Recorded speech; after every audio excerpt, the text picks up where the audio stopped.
ও যখন সেঞ্চুরিটা পাচ্ছিল আমি জাস্ট একটা মোমেন্ট খেয়াল করলাম, 1 রান দরকার, ওর 99 রানে তখনও ছিল।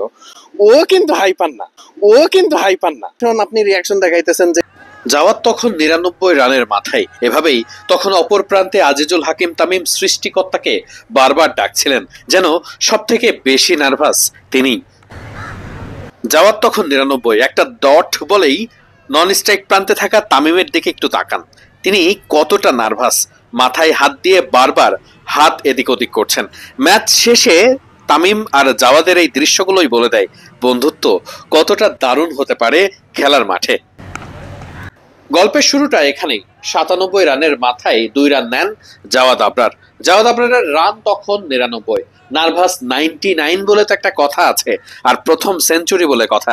তাই জাওয়াদকে বারবার ওপাশ থেকে সান্ত্বনা দিচ্ছিলেন, কিন্তু নিজে আজিজুল হাকিম তামিম নিজেও তো অনেকটাই নার্ভাস। তাই বারবার ওপরের দিকে তাকিয়ে সৃষ্টিকর্তাকে স্মরণ করছিলেন। এমন সময় বোলিং প্রান্ত থেকে বোলিং এর জন্য প্রস্তুত বোলার জাওয়াদ আবরার নিজেও তো নার্ভাস। দেখা যাক কি হয়। এমন সময় বোলার যখন বল করলেন, এ বলটা হবে ডট বল।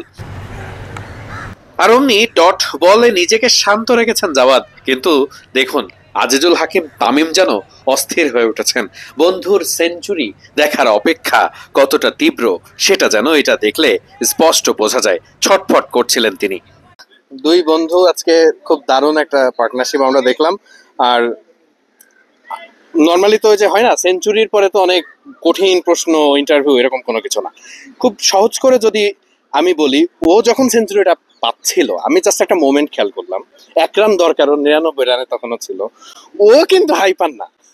তুমি খুবই আপনি রিয়াকশন দেখাইতেছেন যে এনি হাউ সেঞ্চুরিটা যাতে মিস না যায়। মানে ওই সময় আসলে কি মনে হচ্ছিল? আসলে দেখেন যে ও লাস্ট ডিপিএল ও কিছু ইনিংসে মানে অনেক স্ট্রাগল করতেছিল, বাট আজকে আলহামদুলিল্লাহ যে একটা ইনিংস দরকার ছিল যেটা ও কভার করবে। আমরা যেন কথাই বলছিলাম যে আমার একটা ইনিংস লাগবে, যে আমি কি করে, তা আমি ওইটা জন্য খুশি ছিলাম যে না, আজকে ওর একটা এখান থেকে ইনশাল্লাহ বেরোয় যাবে। এটাই আমি মনে হয় চিন্তা করি, যেভাবে করে 100টা আগে দরকার, দেন ইনশাল্লাহ টিম বেরোয় যাবে একসময় ইনশাল্লাহ। এটা ওর আগের 100 দরকার, এমনি আমরা ইনশাল্লাহ পৌঁছে যাবো। এটাই ও 100 করলে তো টিম বেরোই, কারণ অনেক ফ্লুয়েন্ট। মানে আমি জাস্ট যদি লাস্ট প্রশ্নটা করি ওর সেঞ্চুরি নিয়ে, শুরু থেকেই তো অলমোস্ট আপনি ছিলেন উইকেটে ওর সাথেই। মানে আপনার কাছে কেমন লাগছে, মানে ওর সেঞ্চুরিটা তো কাছ থেকে দেখতে, যেহেতু মানে আমি এটা ক্রিকেটার হিসেবে বলবো না, ধরে নেন আপনি ওর বন্ধু হিসেবে কেমন লাগছিল আর কি? না, অবশ্যই দেখেন যে আলহামদুলিল্লাহ ও একটা করছে, এটা শ্রীলঙ্কা আমার সাথে আমরা, এটা খুবই ভালো। কারণ আর যখন আপনি রান করবেন, এজ এ টিম জিতবে, এটা ফিলিংটা যখন ভিতর থেকে বোঝা যায়। তো এইটাই